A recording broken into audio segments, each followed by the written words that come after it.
সেই দিনগুলো ছিল আমার সোনালী সময়। আমি ছিলাম আপনাদের আস্থার প্রতীক, রাস্তার রাজা, এনা ট্রান্সপোর্ট। কিন্তু সব সময় কি একরকম থাকে? আমার জীবনেও নেমে এলো দুঃসময়। যদিও আমি কোনো অপরাধ করিনি, কারো ক্ষতি করিনি, তবুও আমাকে টেনে নেওয়া হলো রাজনৈতিক প্রতিহিংসার খেলায়। আমাকে ঢাকা ময়মনসিংহ রোড থেকে সরিয়ে দেয়া। যে রাস্তায় আমার জন্ম, যে রাস্তায় আমার নাম ছড়িয়ে পড়েছিল, সেই রাস্তাতেই আমাকে নিষিদ্ধ করা হলো। আমি থেমে গেলাম। হাজারো যাত্রী হতবাক হয়ে গেল। কেউ চুপচাপ চোখ মুছল, কেউ অভিমান করে বলল, আমাদের এনা কোথায়? নতুন নতুন নাম এলো এই রুটে, কিন্তু আমার মতো ভরসা কে দিতে পারো? আজও মনে পড়ে সেই ছাত্রের কথা, যে প্রথম ঢাকায় ভর্তি পরীক্ষা দিতে গিয়েছিল আমার সিটে বসে। সে মায়ের কথা, যে অসুস্থ ছেলেকে নিয়ে হাসপাতালে দৌড়েছিল আমার কাঁধে ভর দিয়ে।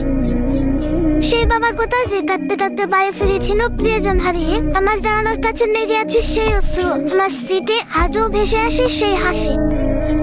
আমি শুধু যাত্রী বহন করিনি, আমি বহন করেছি আপনাদের জীবন, আপনাদের গল্প, আপনাদের সব। তাই তো আজও কেউ কেউ বলে এনার মতো শান্তি পাইনি অন্য কোথাও। কেউ আবার কষ্ট করে বলে এনার নাম শুনলেই বুক কেঁপে উঠে। এসবই তো আমার সম্পদ। আজ আমি রাস্তায়